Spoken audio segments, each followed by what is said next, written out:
प्रिय दास है आइजक आसिर और ये अपनी गवाही बताएंगे। आप अपनी गवाही को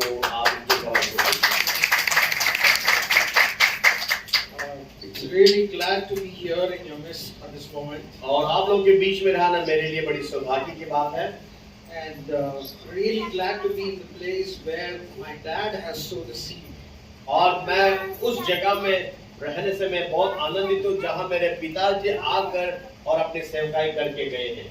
And this is the first time I'm coming to this place. और मैं पहली बार इस जगह में आ रहा हूँ।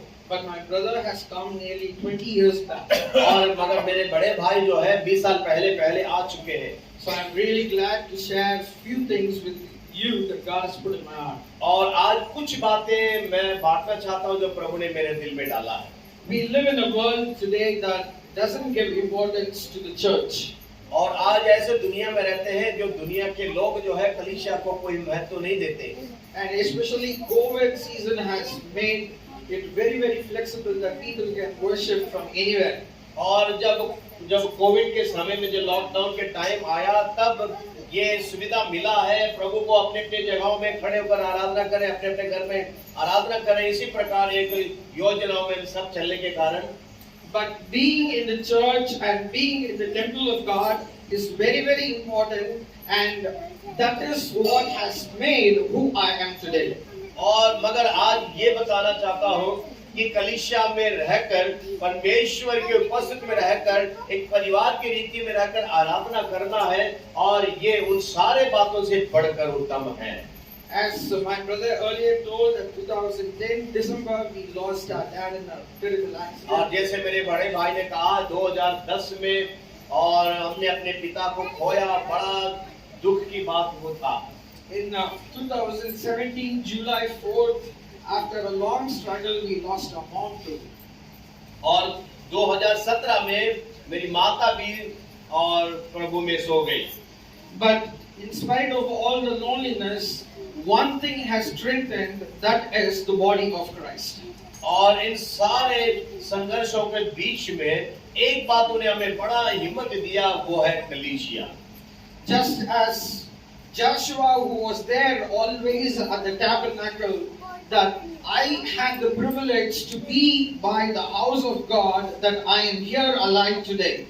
और प्रियो जैसा यहोशू प्रभु के भवन में बना रहता था और उसी तरह और मुझे भी और ऐसे परिस्थिति में प्रभु के हजूरी में रहने का मुझे मौका मिला। There were so many times of loneliness in my life, though I have been brought up and born and brought up in a ministerial family, that I wanted to end my life. और प्रियो एक बड़े सेवक के घर में पैदा होने के बावजूद मेरे जीवन में कई बार और अकेलापन में था और वो अकेलेपन ने मुझे यहाँ तक विवश किया है कि जीवन का मकसद को मैं भूल गया था। Because there is no much so terrible and bad like loneliness in this world. और उस समय मुझे ऐसे अकेलापन ने मुझे इतना सताने लगा। You might be a believer, you might be a non-believer, but everyone in this world commonly has and goes through something called loneliness in today's life. हो सकते हैं आप विश्वास करने वाले हो सकते हैं आप ना विश्वास करने वालों में हो, मगर सच्चाई ये है संसार के सभी के जीवन में कभी-कभी ऐसे परिस्थिति आता है, कभी उसमें अकेलापन महसूस होता है। Knowingly or unknowingly, the technology, especially the mobile phone, has made everyone very much low that we don't know how to converse with each one. और जानकर ही अनजाने में एक और जो कड़वी सच्चाई ये है, ये मोबाइल जो है लोगों की संगति में रहने से हमें टुकड़ा कर दिया है और ये सोशल मीडिया में रहने वाले संगति में रहना भूल गए। How many of you believe that we don't have real friends nowadays, but we have only friends in social media? और कितने लोग ऐसे कह सकते हैं आजकल मुझे व्यक्तिगत रूप में तो दोस्त और दोस्त तो है ही नहीं, मगर सोशल मीडिया में कई दोस्त है मेरा। If you say yes, क्या ऐसे लोग क्या कोई ऐसा है जहाँ पर इस बात को मानते हैं? It's very much true. Social media में फ्रेंडशिप है, सोशल मीडिया में फॉलोवर है, मगर व्यक्तिगत रूप में खास मित्र कहीं पर भी आपको नहीं दिखते। But still there is one thing that is always strengthens us, that is God's word. मगर इन सारे बातों के बीच में जो हमें ताकत देने वाला एक ताकत है और वो प्रभु का वचन है। And this word is alive, it is true when we read it, but it also comes to life when we hear it from the church of God. और फिर ये जीवित वचन है, ये हमारे जीवन में कार्य करता है और ये तब हमारे जीवन में सामर्थ्य के साथ उतर आता है जब कलीसियाओं में लोगों के साथ जब प्रभु की आराधना करते हैं, वहां प्रभु का वचन आता है, बड़े सामर्थ्य के साथ हमारे जीवन में कार्य करता है। And in the times of Joshua, they didn't have this kinds of fellowship, but still God told him that you meditate upon this word so that you can be strong, you can be courageous. और जब यहोशू के जीवन को देखते हैं, हमारे समय में जैसा ये बाइबल लिखित रूप में मिलता है, ऐसा तो उनके पास नहीं था, मगर यहोशू को खास परमेश्वर ने कहा है कि मेरे बातों को ध्यान रखे, मन में रखो और उन वचनों से इधर उधर ना बह जाए और इसे अपने इसमें दिल में रखो करके उसे आदेश मिला था। And one verse I want to quote from Ephesians chapter 5 verse 25 and 26. और एक वचन मैं आप लोगों को याद दिलाना चाहूंगा, एफिसियों के पुस्तक 5 अध्याय 25-26 और 25 और 26 के वचन को हम पढ़ेंगे। एफिसियों 5 का 25 और 26 verse 25-26.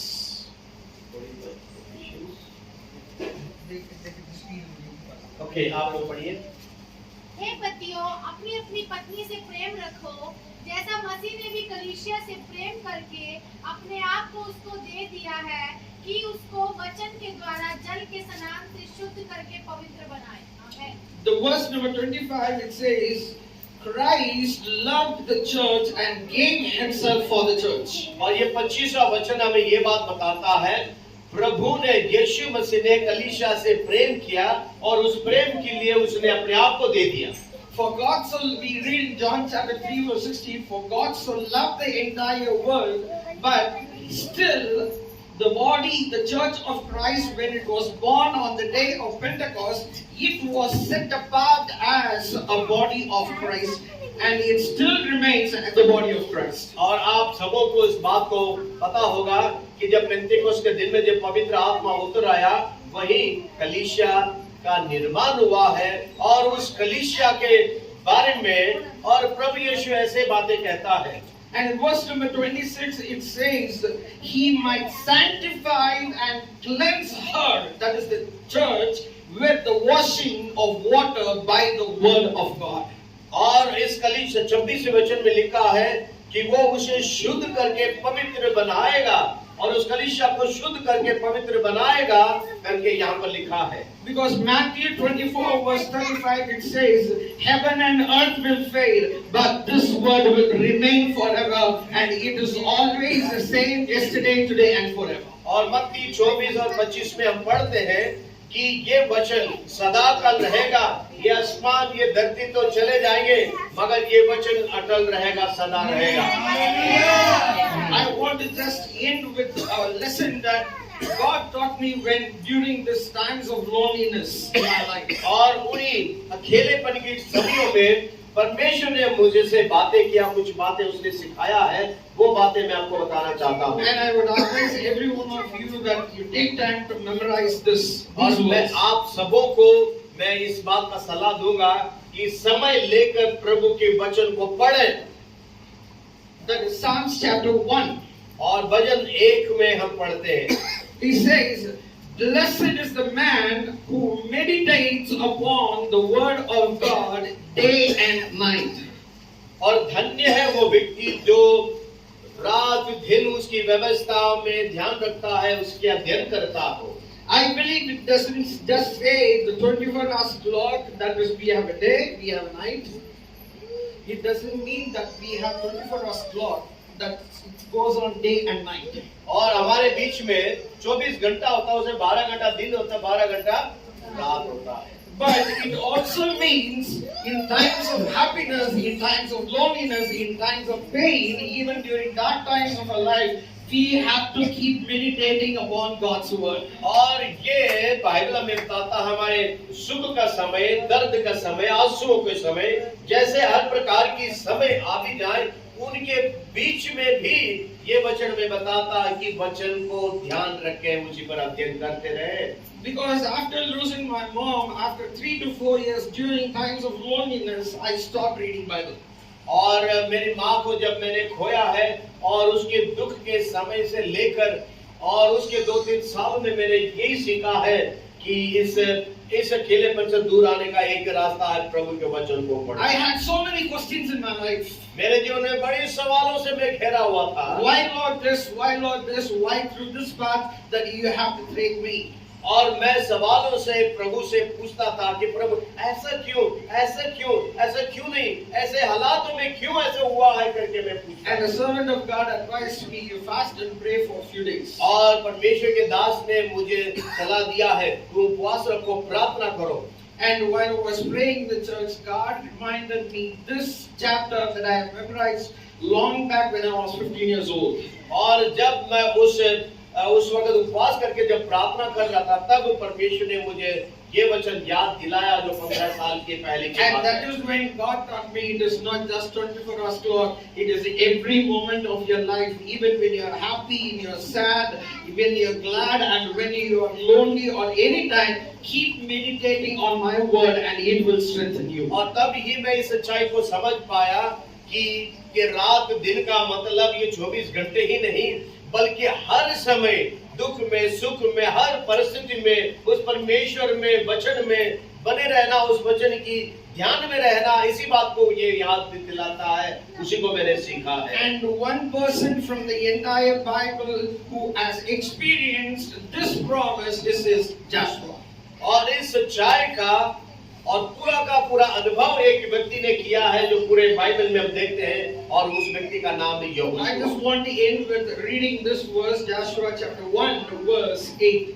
और मैं इस यहोशू के बारे में और उसके वचन को पढ़ते हुए मैं इसे समाप्त करूंगा. यहोशू की पुस्तक पहला अध्याय 8 वचन को कोई पढ़े. व्यवस्था की है पुस्तक तेरे चित्त से कभी न उतरने पाए, इसी में दिन रात ध्यान दिए रहना, इसीलिए कि जो कुछ उसमें लिखा है उसके अनुसार करने की तू चौकसी करे, क्योंकि ऐसा ही करने से तेरे सब काम सफल होंगे और तू प्रभावशाली होगा. आमीन. When this book of law doesn't depart from your mouth, और ये पुस्तक तुम्हारे चित्त से कभी ना उतरने पाए, but you shall meditate in it day and night, और तुम दिन रात उसी के ध्यान में रहना, that you may observe to do according to all that is written in it. और उसमें लिखे हुए सारे बातों के अनुसार चलने की चौकसी करना. Then God says, for then you will make your way prosperous. और तब तुम प्रभावशाली रहोगे, And then you will have good success. और तब तुम और जीवन में सफल And रहोगे. this is what the same thing in Psalm chapter 1 verse 3 says, whatever he does, it will prosper. और यही वो सच्चाई बातें हम भजन पहली में तीसरे वचन में पढ़ते हैं कि जिसमें भी तू हाथ डाले और उसमें तुम्हें सफलता मिलेगा. For a prosperous Christian life, there is only one formula, that is meditate God's word, and 2, God will bless the works of your hands. और सफलता का ये कुंजी है कि आप क्या करें कि प्रभु के वचन के अध्ययन करें और उस वचन को पालन करें, उसी के अनुसार आपको सफलता मिलेगा.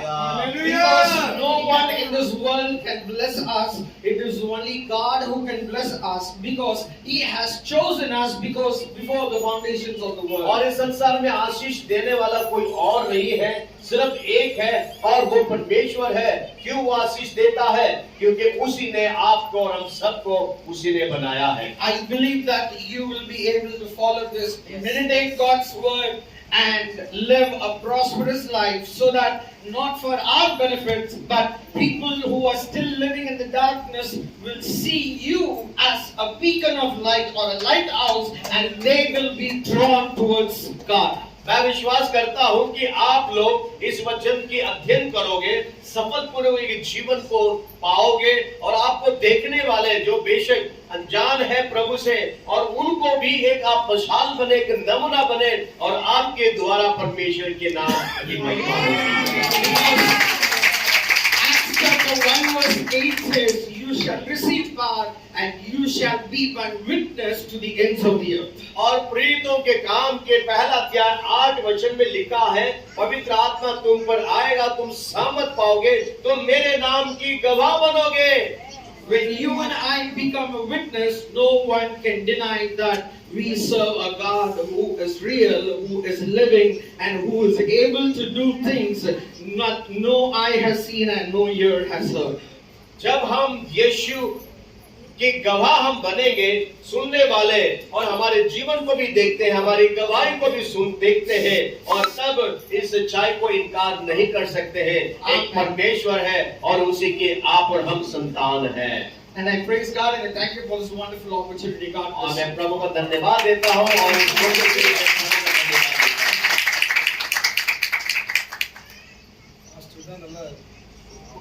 धन्यवाद தேங்க்ஸ் ரொம்ப நன்றி பாஸ்டர் தான் நன்றி சொல்லுவோம். और पासवान को धन्यवाद देना चाहिए। நாங்கள் 3 பேருக்கு நான் தான் பேசிட்டு இருக்கேன். हम तो 3